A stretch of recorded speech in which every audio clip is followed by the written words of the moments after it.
This session will be about basketball, basketball gods, kings, Mayans, and Creeks, and how Georgia and Florida is in a mix of all of this. The Olmec or She were the first people to produce and play with rubber balls. All the rubber balls you see used today in sports is because of the Olmecs. A rubber ball dated back to 1000 BC was found in the Olmec site of Laventa. Rubber is made from the sap or latex from a tree indigenous to that area. Olmec was the first, then Mayans, then the Aztec to manufacture objects made of rubber that's used for playing a team sport on huge ball courts.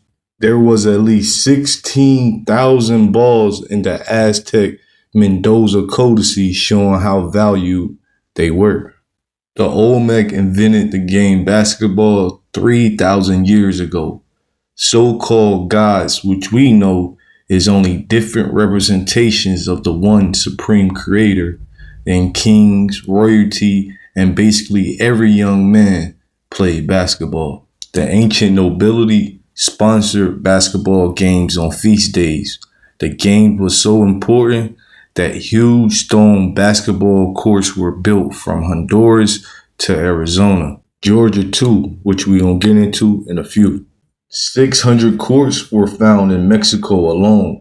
They typically contain large circular stones with the hole in the center mounted high on the side walls of the court. Instead of being horizontal, the hoops were vertical. Many anthropologists think that the game, which involved making goals through a stone or wooden hoop, spread throughout the Americas when Indians of different areas visited one another. They found 200 Hohokam ball courts in Arizona. Both solid and hollow balls were found near the courts. Basketball was created for ritual and recreational purposes. Some anthropologists who studied hieroglyphs believe that Mayans were impersonating gods, which they was partly right, making the match a form of theater. It's said that the precise way of playing the game is still a mystery, but glyphs and small statues offer some clues. For years, archaeologists thought that players couldn't use their hands or feet, only their shoulders, elbows, hips, and knees. That resembled an intense soccer game, but that was cap. Archaeologists found evidence of 2 8th century Maya sculptures and vases showing players with their hands on the ball. Maya played 2 types of games, one using a small solid rubber ball and one using a big ball that was more ritualized. There was 2 different type shaped courts too, one built like a capital T and the other one shaped like a capital I. Both was 20 to 30 feet wide and 40 to 50 feet long, surrounded by 8.5-foot whitewashed walls where the hoops were mounted, and it was a line dividing the court in half. Tiered stone seats built in the walls indicated that the game attracted large crowds. The ancient basketball courts had facilities where teams prepared for the games, showing that locker rooms was just as important in the ancient days as it is today. Now let's talk about the quote-unquote basketball gods. The hero twins are famous Mayan semi-gods called Hunahpu and Xbalanque, whose story is narrated in the Popol Vuh, or the Book of Council. The Popol Vuh is the sacred text of the Quechua Maya of the Gualan Highlands, and it was written during the early colonial period, probably between 1554 and 1556, although the stories within it are clearly much older. This article goes on to say the first hero twins, Hunahpu and Xbalanque, are the second hero twins in Maya mythology. Like all Mesoamerican cultures, the Maya believed in cyclical time, including periodic cosmic destruction and renovation, called the ages of the world. The first pair of divine hero twins were the Maize twins, one hunter, Hunahpu, and 7 hunter, Hunahpu, and they lived during the Second World. Hunahpu and his twin brother Hunahpu were invited down to the Maya underworld, Xibalba, to play basketball by the Xibalba lords, 1 and 7 death. There they fell prey to several trickeries. On the eve of the scheduled game, they were given cigars and torches and told to keep them lit all night without consuming them. They failed in this test, and the penalty for this failure was death. The twins were sacrificed and buried, but the head of Huhunapu was cut off, and only his body was buried with his younger brother. The lords of Xibalba placed Huhunapu's head in the fork of a tree, where it helped the tree bear fruit. Eventually, the head came to look like a calabash, the American domesticated squash. A daughter of one of the lords of Xibalba named Shaquit, or Blood Moon, came to see the tree, and Huhunapu's head talked to her and spit saliva into the maiden's hand, impregnating her. 9 months later, the second hero twins were born. The second hero twins. In the third world, the second pair of hero twins, Hunapu and Xbalanque, avenged the first set by defeating the lords of the underworld. The names of the second set of hero twins have been translated as Xbalanque, which means jaguar son or jaguar deer, and Hunapu as one blowgunner. When Hunapu or one blowgunner and Xbalanque or jaguar son are born, they are treated cruelly by their half-brothers and make themselves happy by going out every day to hunt birds with their blowguns. After many adventures, the twins are summoned to the underworld. Following in the footsteps of their father and uncle, Hunapu and Xbalanque descend to the road to Xibalba, but avoid the tricks that capture their father and uncle. When they are given a torch and cigars to keep lit, they trick the lords by passing off a macaw's tail as the glow of a torch and by putting fireflies as the tips of their cigars. The next day, Hunapu and Xbalanque play ball with the Xibalbans, who first try to play with a ball made of a skull covered with crushed bone. An extended game follows, full of trickery on both sides, but the wise twins survive. Dating the hero twins myth. In prehistoric sculptures and paintings, the hero twins aren't identical. The older twin, Hunapu, is depicted as larger than his younger twin, right-handed and masculine, with black spots on his right cheek, shoulder, and arms. The sun and pronghorn antlers are Hunapu's main symbols, although often both twins wear deer symbols. The younger twin, Xbalanque, is smaller, left-handed, and often with a feminine guise, with the moon and rabbits as his symbols. Xbalanque has patches of jaguar skin on his face and body. And as y'all know, as I teach, as above, so below, as within, so without.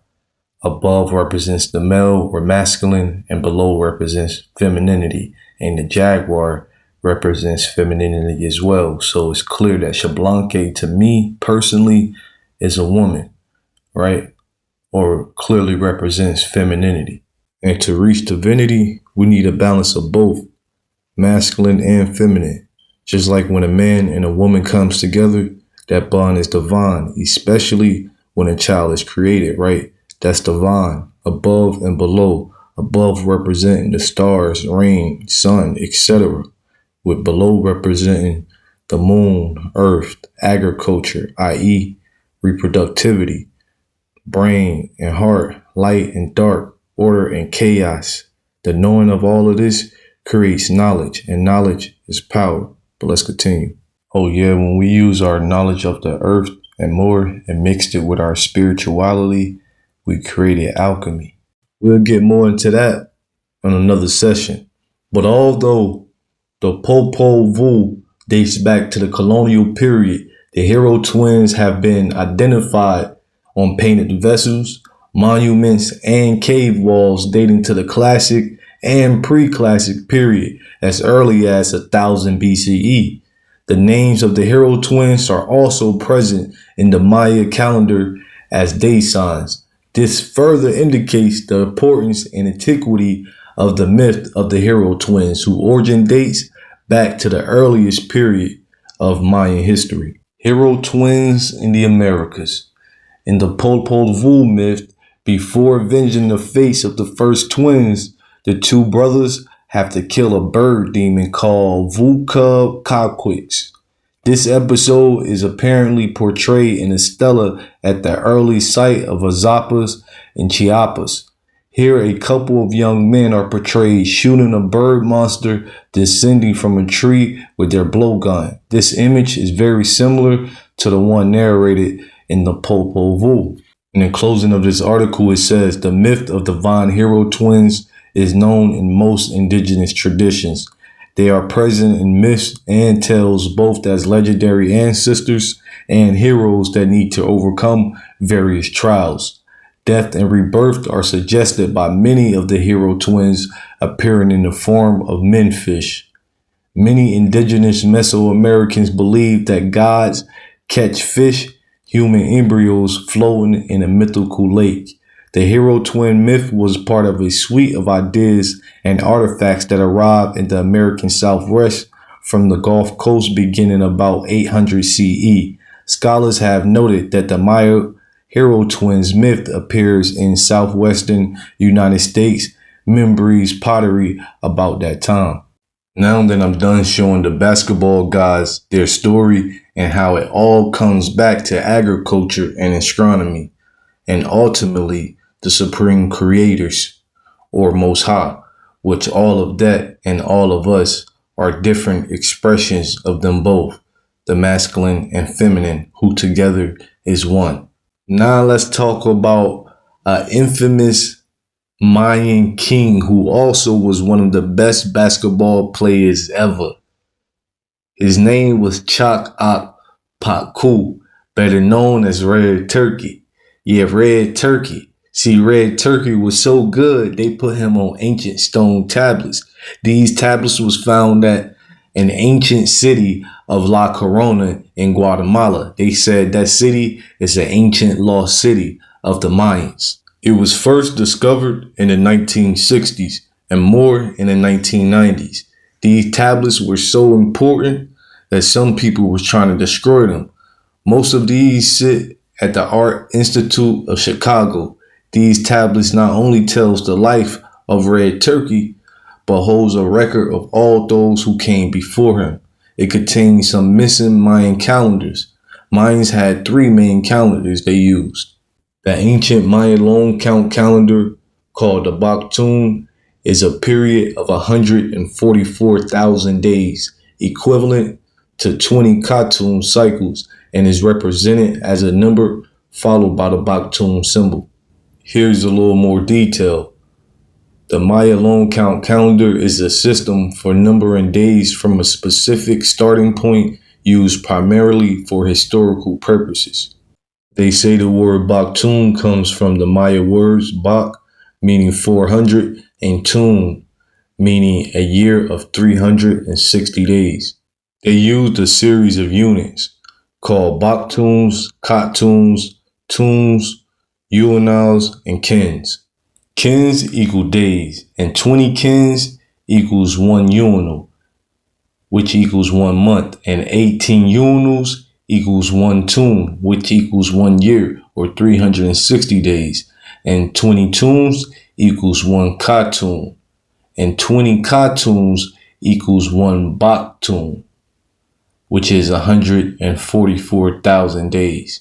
And y'all remember in 2012 when everybody thought the world was going to end because of the Mayan calendar, right? Which was the completion of a Baktun cycle. It was exactly the 13th Baktun, but people misinterpreted it because it didn't mean the end of a world. It just meant the end of a cycle and a new one starts. The second main Mayan calendar was the Tzolk'in, which meant divine or sacred round. This was a 260-day calendar used for ceremonial and religious purposes, consisting of 13 cycles of 20 named days. Each represented a number 1 and 13 and a glyph. The Mayan used Tzolk'in for spiritual purposes, that involve astronomy and agriculture.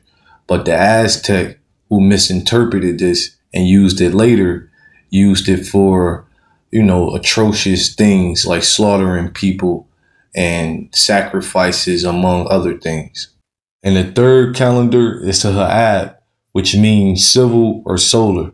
This 365-day solar calendar was used for practical day-to-day purposes, including agriculture and civil events, and closely resembles the Gregorian calendar, they say. But yeah, they tried to hide Red Turkey, man. They know he looked just like us. They ain't want to tell us about him. He had locks, big lips with the beard and all type shit. And he's important. He's royalty, right? Why they ain't tell us about him? But let's keep moving on to Georgia and Florida. Now, the Mayans in Georgia thing is an article by archaeologist Richard Thornton. He found Mayan ruins in Georgia, including the basketball court, pottery, glyphs, and more. I'm not sure if it was the government or others, but people was definitely trying to cover this up. They even used the news to try to paint this as a hoax. We're going to cover this, and then to wrap up this whole session of video, we're going to end with the Florida proof. The U.S. Forest Service office in Gainesville, Georgia, really did refuse permission for the History Channel and National Geo Channel to film the ruins at Track Rock Gap in Georgia. It was not a publicity gimmick. Both the Creek and Cherokee Indians used names for the province around Track Rock Gap that meant place of the Itza.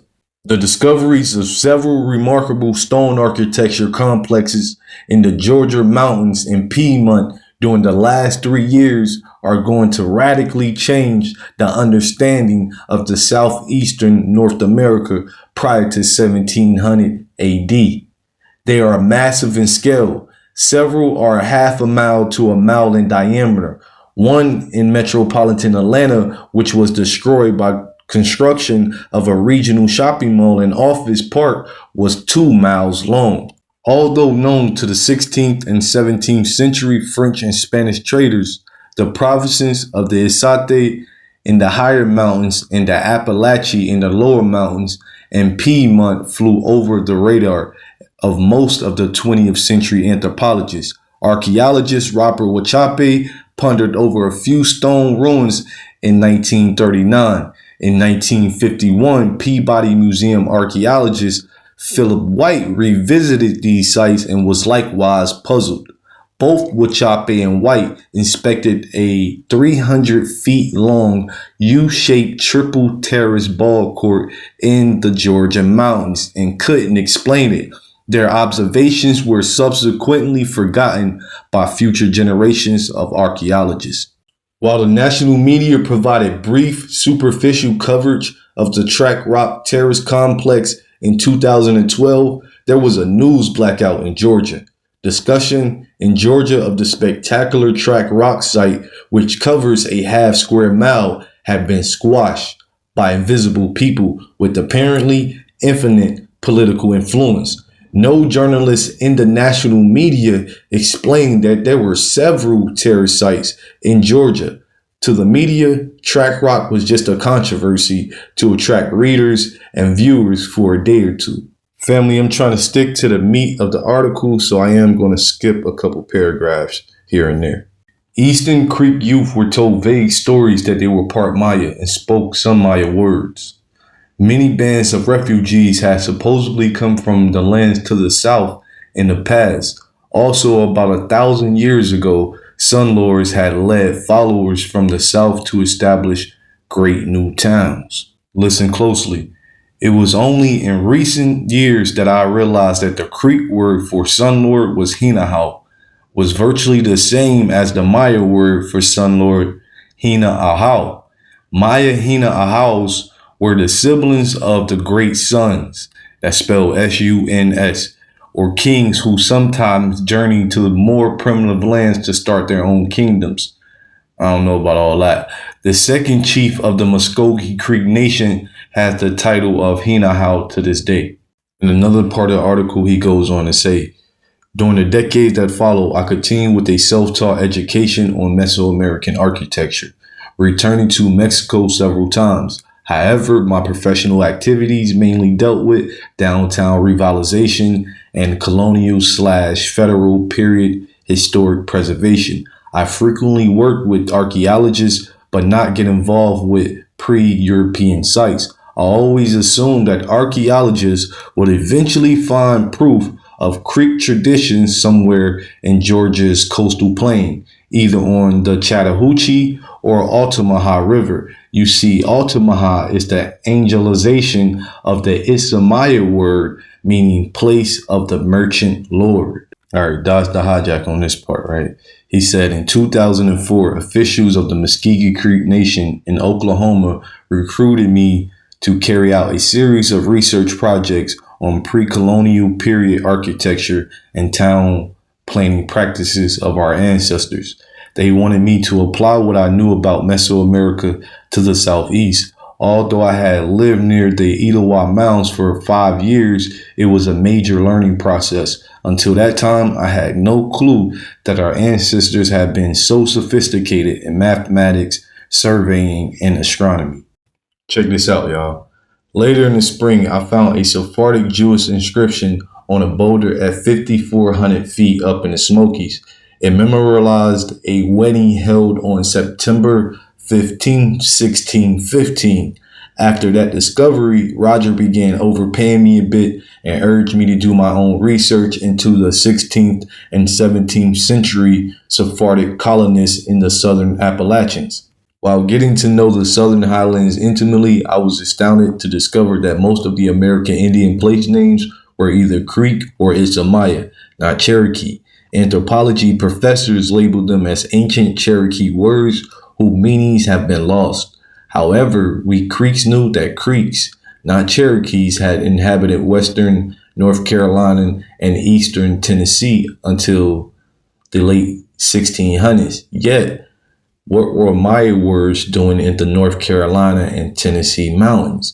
Until around 1785, even the Tennessee River had a Maya name, Kalimaco, House of the King. It made no sense.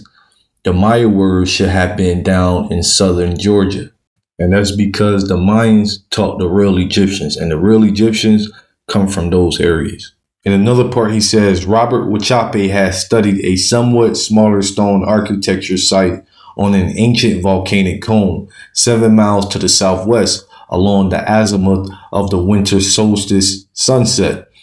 The Maya and Old Creek calendars began on the winter solstice. Around 1250 AD, the Creek switched to a 365-day calendar that began on the summer solstice. The new calendar had a varying number of leap days and was so more accurate than the Maya calendar. The number of leap days were determined by astronomer priests. This mountainside town was visited by Spanish traders in the late 1500s and called Great Copal because of its priests burned copal incense 24/7 from the temple on top. A branch of the Creeks called the Kashida claimed to have sacked this town in their migration legend of the Kashida people.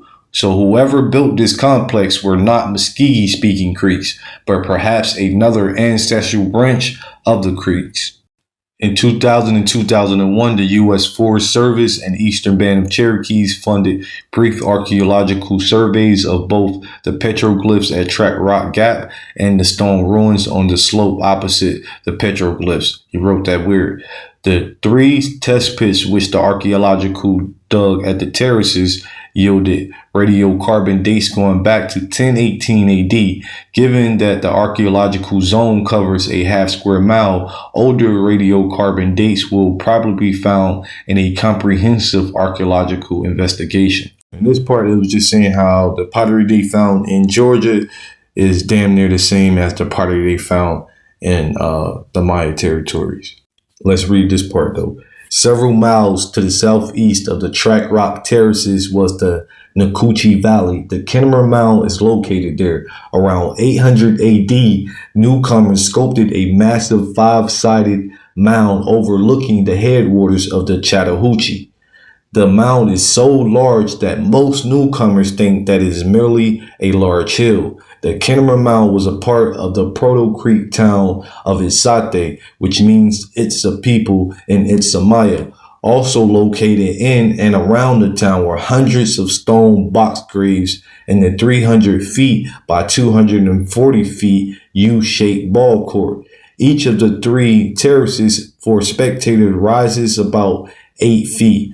In 1773 and 1776, William Bartram observed some of these U-shaped ball courts still in use while exploring the Piedmont and coastal plain of Georgia.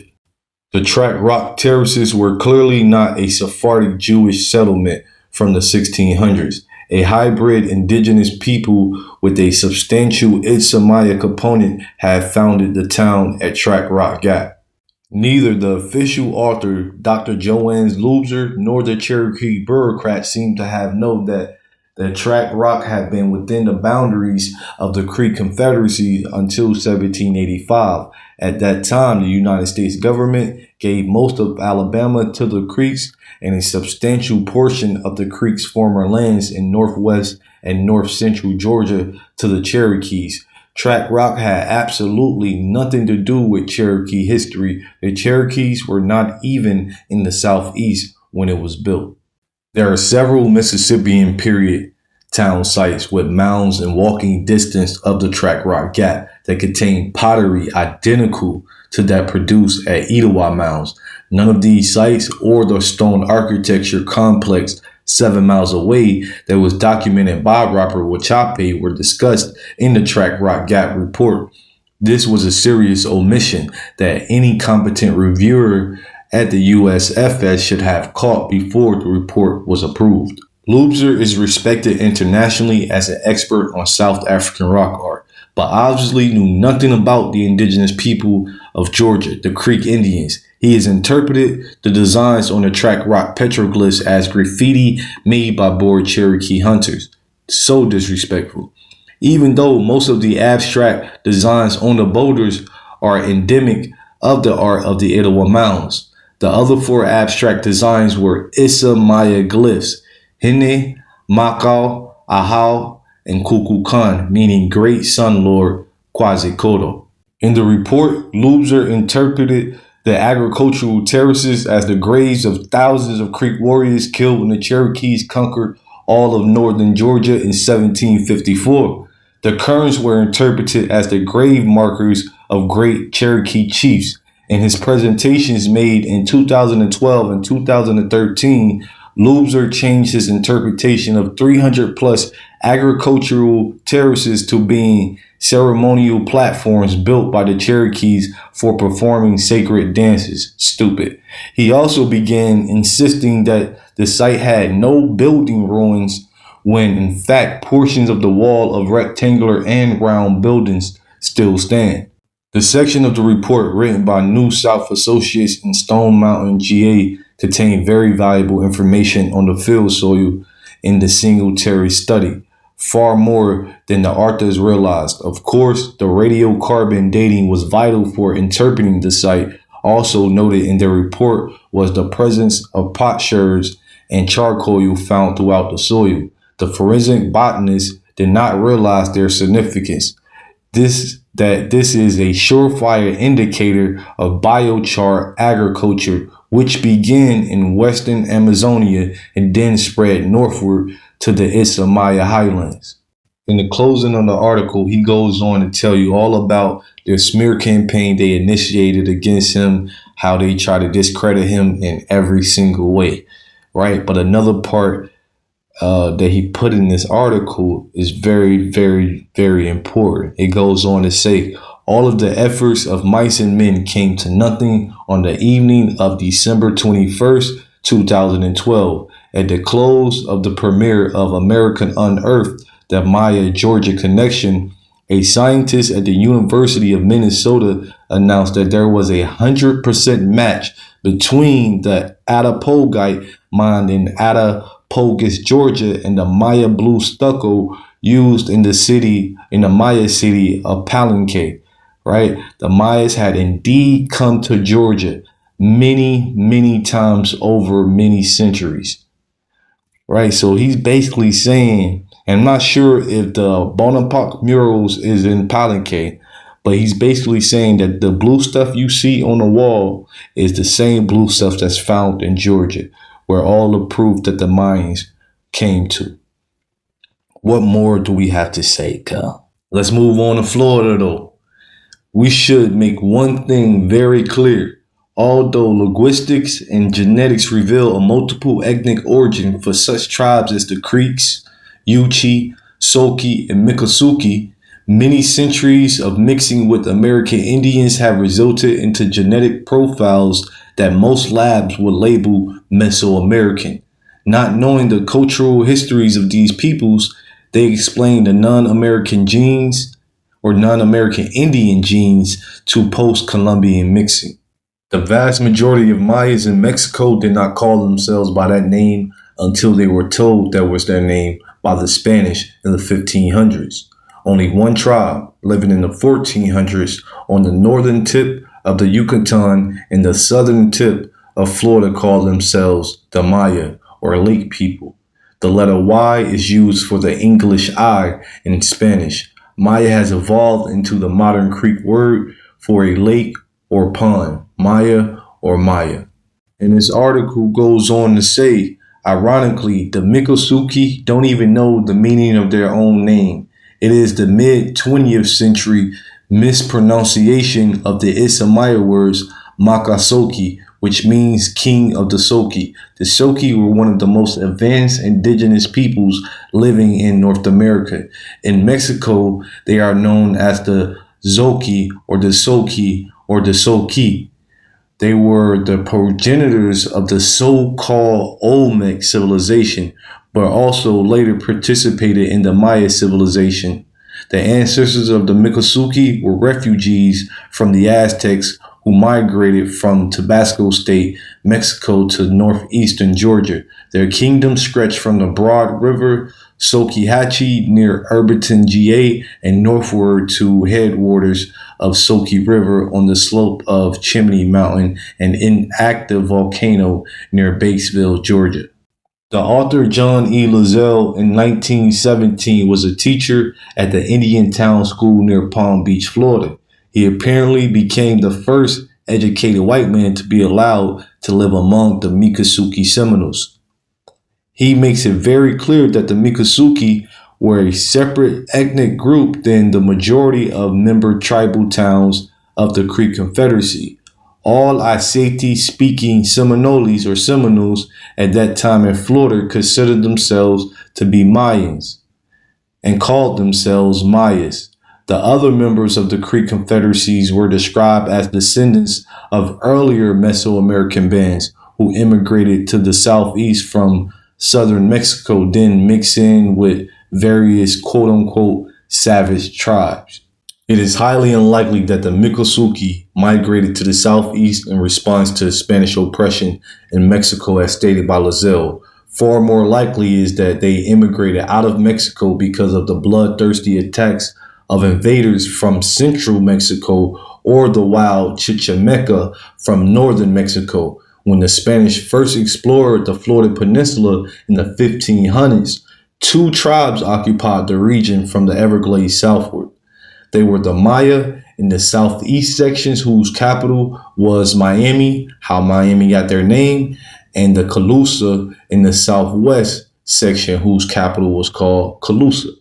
Readers may recall that Tamachichi, who had a pure Isamaya name, told James Oglethorpe that his ancestors came from across the ocean from the south and first settled on a large lake in southern Florida, Lake Okeechobee. They then lived in a marshy area where there were many reeds. That was probably either the headwaters of St. John's River or the great expanse of tidal marshes in Georgia.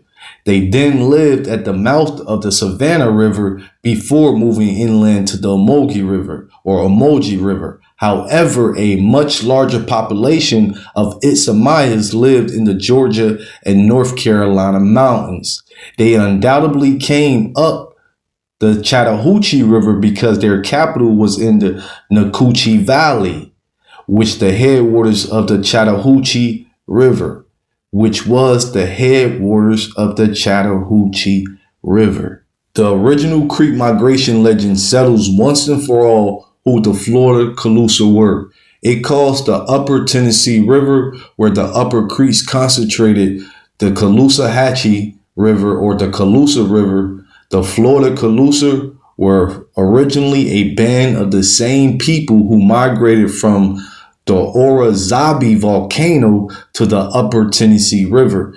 The migration legend mentions that while they were living at the mouth of the Yamapo River in Veracruz, their people split into two bands. The migration legend makes no further mention of the other band. Those last few paragraphs was just some of the introduction to the next 5 paragraphs I'm about to read from this article titled The Seminole Indians of Florida by J.E. Lazelle, dated March 1st, 1917 at the Palm Beach Post. The writer spent a number of months recently with the race that refuses to associate with American people, and when asked the reason why, respond "Esta atque el nagas laxi o just," which means in our language, white man no good, he lie heap too much. This exclusiveness they carry out to the very letter. The people I refer to are the Seminole or Seminole Indians of Florida. The only time they have anything to do with white people is when they wish to trade with them. And then they talk strictly trade. And those who have tried can testify that if one should ask him a question that could in any way be constructed as personal, in an inconceivably short time, you will be looking at the Indians back quite a distance away. Several hundred years ago, the ancestors of the same Indians lived in the Yucatan, Mexico, as the ancient Aztec or Montezumas, or probably still more ancient Mayas, a highly civilized race who lived in Mexico just prior to the Aztecs, who in those days were the highest stage of civilization of any Indians found on the American continent. Over 400 years ago, when Cortez and a band of Spaniards were sweeping through Mexico, conquering and making slaves of the Aztecs, this band of perhaps 600 or 700 descendants of the Nicasuco tribe of the ancient Mayas left their native country of Yucatan, traveled up and beyond the Gulf of Mexico through Mexico and the states of Texas, Louisiana, Mississippi, Alabama, and finally the southern part of Georgia, where they were found by the English living along a large number of creeks.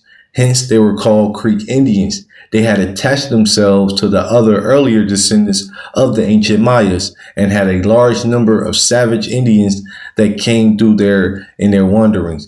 Those Mayas adopted the savage ways as the best mode of existence in their wanderings. For this reason, they were called savages with all the rest of the American Indians. About the beginning of the 19th century, these Mayas decided to leave their old comrades, the Creeks, and set down by themselves in Florida. The Creeks resented this division and calling them what they considered a very bad name, a quitter, a runaway, or in their language, a Seminole, hence the Florida tribe of Seminoles.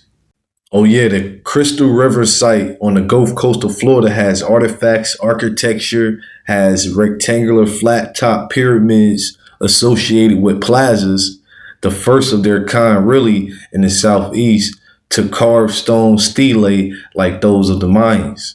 They also found multiple traits shared between artifacts from the Crystal River site and Veracruz, Mexico, including panpipes, ear flares, pottery forms, and decorative techniques.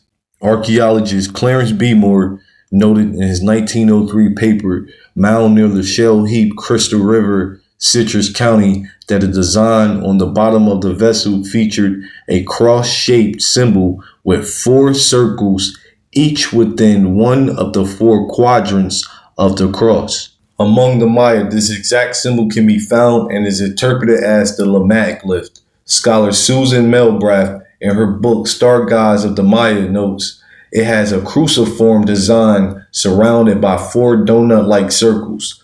Thompson identifies Lamach, the 8th day in the Maya calendar, as the sign of the planet Venus. One version of the Mayan Lamach glyph can be seen in the book, a catalog of Mayan hieroglyphics. Other versions of the glyph can be found in a book, An Introduction to the Study of the Maya Hieroglyphs. This glyph has associations with abundance and fertility, as well as death and rebirth. It also has associations with the feathered serpent deity known as Quasicoto to the Mexicans and Kukulkan to the Maya. The Maya word for Lamat is associated with abundance, ripeness, fertility, and growth. The glyph itself is the Mayan symbol for the planet Venus. The Maya linked the cycle of the planet Venus with death and rebirth. Venus appears as the evening star, disappears, then reappears as the morning star. In other legends, Quasicoto is portrayed as a fallen spiritual leader who dies in flames and is reborn as the planet Venus, thus also symbolizing the continual process of death and rebirth, constant regeneration. I want y'all to hear this from the conclusions of this article. It says, we know that the Potan Maya were navigating as far south as Panama. We also know that they reached into the Caribbean to Cuba as far away as Antigua. Florida would have been an easy hop from Cuba. Even today, people make a journey from Cuba to Florida on homemade rafts to escape the communist regime there. Some even made it to the Yucatan in Mexico. And in the last paragraph, it say, Native American legends, or should I say American Indian legends throughout the Southeast are full of stories that the people who built and lived atop of the mounds were foreign-speaking people, an unknown language that these people ruled over them. They even claimed that the foreigners were able to maintain this rule because they controlled access to the burial grounds and thus their ancestors. Crystal River may have been one such place, but only more research will help reveal the true nature of what was going on back then.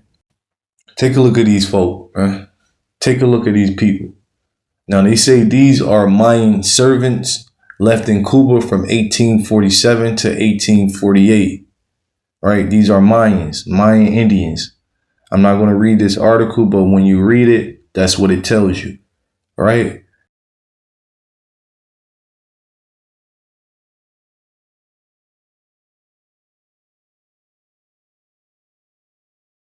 Y'all know this is one of my favorite excerpts, and I think it summarizes this presentation up perfect.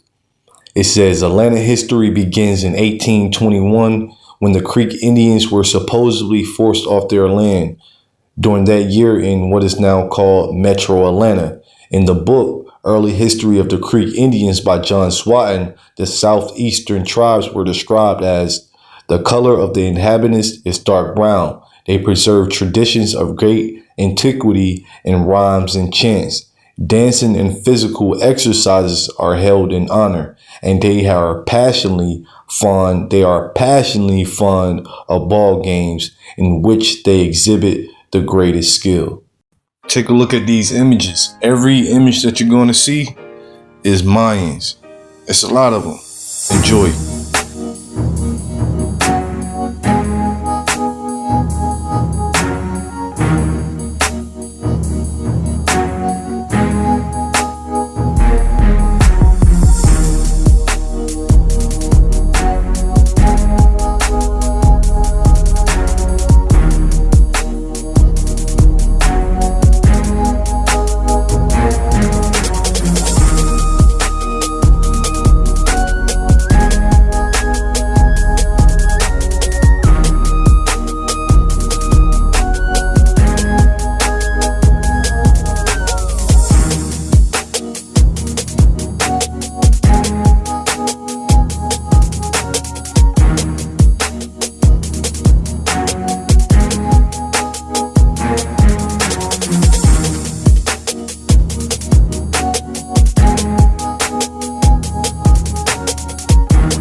because in sport, we do look at each other as equals and as human beings, except for when they're talking about hiring people in management. All right. The Rooney Rule still don't come through yet. I mean, we gotta go. But on the playing field, it's about who we as human beings, who can help us win, right? And that's what Red Auerbach and Bill Russell stood for. Now, when they walked outside of the arena, then they had to make the choice.